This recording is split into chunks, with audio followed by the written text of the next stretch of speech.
السلام عليكم متتبعي الكرام، ومرحبا بكم في قناه شهيوات بلادي مع زكريا. اليوم جبت لكم كسكسو بلا لحم كيطيب بهذه الطريقه هكذا شعبي اقتصادي، وكيكون في هذه الوقيته ديال البرد والشتاء كيدفي الجسم وشي حاجه صحيه واقتصاديه.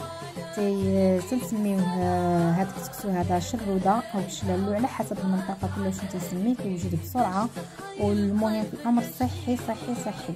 كنركز على صحي. تابعوا معايا الفيديو الاخير ولا عجبكم ما تنساوش تبارطاجيو والاشتراك مع الاهل والاحباب باش تكون فائده، واكيد غادي يعجبكم هذا الكسكسو، وكنتمنى تجربوه وترضوا لي الخبر في الكومونتير. ونبداو دائما بالصلاه والسلام على رسول الله. اول حاجه عندنا هنايا انا نشارك معكم هذا الاقتراح هذا، هو راه كيكون موجود في السوق الا بغيتو تشريوه. عندي زلافه ديال الماء، درت فيها كميه الملحه اللي غادي تملح ليا هذا الدقيق. انا هنايا عندي منخاله او الدقاقه او كنسميوها الحمراء على حسب كلشي تنسميوها. حنا تنسميوها الحمراء، هذيك الحمراء اللي تكون فوق الغربال الرقيق. كنخلطها مع السميده. عندي نص كيلو ديال السميده ونص كيلو ديال الحمراء. يمكن لكم تستعملوا غير الحمراء بوحدها، هي ملي كتكون السميده كتجيبها شويه واقفه وصحيحه.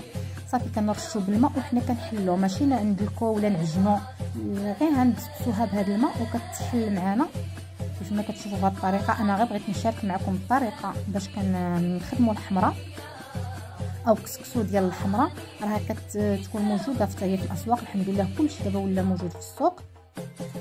كنظن كدير ما بين 13 15 درهم للكيلو على حسب المدينه كلها والثمن ديالو. هما في الاسواق التجاريه شويه زايدين الثمن، ولكن راهم حتى دابا راهم موجودين غير هكا في المارشيات الصغار. كتصدي الكسكسو ديال الحمراء، صافي كتحلها كلها بالماء بهذه الطريقه هكا.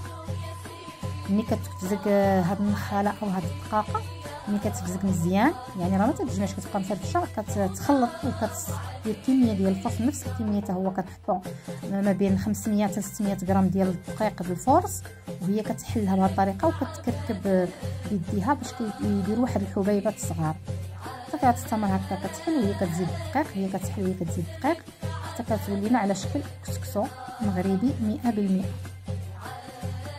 وهذا الكسكسو هذا راه تيكون صحي، ما كيتقلش على المعده على المصران. اي وحده تيضرها كسكسو او شي حاجه معجنات تاكل هذا 100% راه ما هيضرها ما حتى شي حاجه. هذا الكسكسو 100% صحي. كاع اللي كيضرهم المعده ديال الدقيق يجربوا بهذه الطريقه، راه ما تيضرش المعده، بالعكس كتاكلي وكتحسي كتشبعي، وفي نفس الوقت غير كدوزي واحد المده وكتولي تجوعي، ماشي كتبقاي مثقل على المعده. صافي هنايا داك الدقيق اللي تيبقى فائض من الفوق ديال الفرص كيتغلبل بهذا الغربال الرقيق. هما المراحل انا بغيت نشارك معكم غير لقطات. هذا هو الكسكسو صافي راه واجد بهذه الطريقه هكذا، يمكن لكم تصيبوه او كيتباع. انا قربت الكاميرا باش تشوفوا الحبيبات ديال الكسكسو.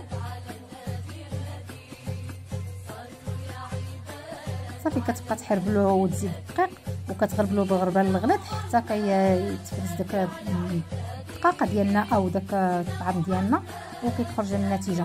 هنا نشارك معكم الطريقه ديال اللي غنطيب به المرق ديال الكسكسو.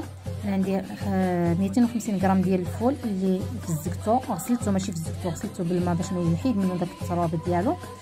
هنايا عندي 3 ديال البصلات، 3 ديال المطيشات مقربهم كلشي شرائح. غنستعمل الفول او البصاره، انا كنستعمل الفول ديال البصاره. هنا الخضره اللي غنستعمل الخيزو، الكميه كيبقاو على حسب افراد العائله. هنا العطريه عندي الملحه، البزار، السكنجبير والخرقوم. 3 ديال العطريات كل حاجه منها معلقه. 4 كاس ديال الزيت نباتيه او زيت زيتون. وصافي غادي نروي الطنجره ديالي.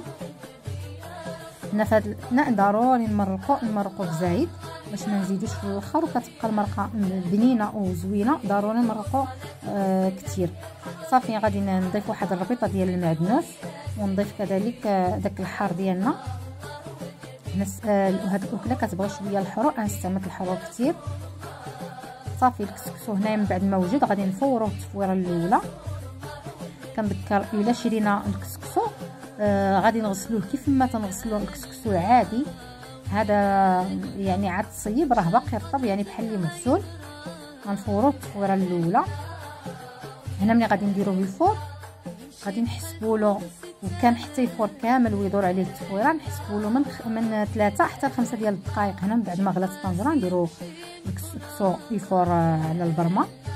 هنا من بعد ما فار كيف ما شفتوا، من بعد ما دوز 5 ديال الدقائق، من بعد ما كيفور معنا كنحسبوا له 5 دقائق صافي كننزلوه وكنسقيوه بهذه الطريقه. كيهز معنا تقريبا يطرو ديال الماء. حنا كنرشو عينينا مزالنا، ولكن انا كنقول لكم الطريقه مثلا شحال هيز ديال الماء كيهزنا من يطرو. يمكن قل يمكن كثر. حنا هذه الطريقه دائما تنفزقوا الطعام وعينينا ميزاننا كنشوفوا الا كان ثقال صافي كنحبسوا عليه الماء، كان باقي كنحس به تيتشرب الماء كنزيدوا شي شويه صافي. كتحرك بهذه الطريقه وهي كترش. هنا كنذكر الا كان الكسكسو شريتوه من السوق ضروري نديروا الملحه في هذه اللحظه هذه. حنايا الملحه درناها معاها في الاول ملي كنا كنخلطوا الكسكسو ديالنا كنخدموه او كنفتلوه، ديك الساعه درنا الملحه. كنمشري من السوق كنستعملوه في هذه الاثناء هذه هو سخون صافي. من بعد ما شرب ليا الماء ولا رطب بهذه الطريقه غادي نزيدو واحد 4 كاس ديال الزيت ونبسبسو مزيان. كنوريكم الكسكسو بانه راه محلول، راه كيجي مفرك صافي. كتخلطو مزيان حتى كيتلبس بهذا الزيت. شوفوا ما شاء الله كيجي رائع حتى على اختها، ما كيتعجل ما تيجي قاصح، كيجي مفرك ورطب صافي. هنايا من بعد ما طاب ليا الفول طاب ليا خيزو كنزيد القرعه، زيت الفنجان. كنذكر الكميه كيبقى على عدد الافراد الاسره او العائله صافي. هنايا التفويره الثانيه، هنا غادي نفور التفويره الثانيه والاخيره صافي. هنا من بعد ما فار ليا راه ما كياخذش وقت دغيا تيوجد معنا صافي. غادي ننزلو في هاد القصعه، هو معروف شعبي وصحي ضروري نسقيوه في القصعه. كيجي كيتشرب المرقه وكيجي احسن واحسن. في الحقيقه انا تعجبني في القصعه احسن ما كيجي في الطبيصلات هكذايا، كيجي رائع واحد المذاق. من هو راه شاكر راسو بلا ما نزيد انا نشكر صافي. كنسرحوه بهذه الطريقه من بعد ما تنطلقوه شويه ونروي بالمرقه. هو راه كيحتاج المرق كثير كيتشرب وكتجي المرقه ديالو لذيذه ما تشبعوش منها مع داك النكهه ديال الفول، كتجي المذاق ولا اروع. كنتمنى تجربوا هذه الوصفه. المهم كيحتاج المرق كثير، ضروري ملي تكونوا كطيبوه كثروا المرق صافي. كنقادوها على حسب الذوق، يعني الخضره تجي مستويه في كل جهه. كنزينو بالحار والربيع في الوسط. هذا هو الشكل ديالو النهائي، كيجي المذاق ديالو ولا اروع. كنتمنى تجربوا هذه الوصفه لانها صحيه واقتصاديه كيف ما شفتوا وكتوجد بسرعه. راه ما بين يكون عندك كسكسو واجد دغيا كيوجد معنا. حنا عاد خدنا شي شويه الوقت ديال باش كيتفتل باش كتخدم داك الكسكسو. وهذا هو الشكل ديالو ما شاء الله كيجي روعه. غير كنذكر تكثروا من المرق. البلول راه ضروري تكثروا منه حيت هو البلول هو اللي كيزين. هذا هو الاقتراح ديالي اليوم، كنتمنى يعجبكم. وهنا كنقول لكم شكرا على المشاركه وشكرا على التعليقات ديالكم اللي كيوصلوني كيفرحوني وكيحفزوني اكثر. شكرا بزاف. وكنشكر المتتبعين ديالي الجداد وكنقول لكم مرحبا بكم والف مرحبا. وكنتمنى تفعلوا الجرس باش يوصلكم كل جديد. وكنقول لكم الى اللقاء الى فيديو اخر ان شاء الله. دمتم في رعايه الله. السلام عليكم.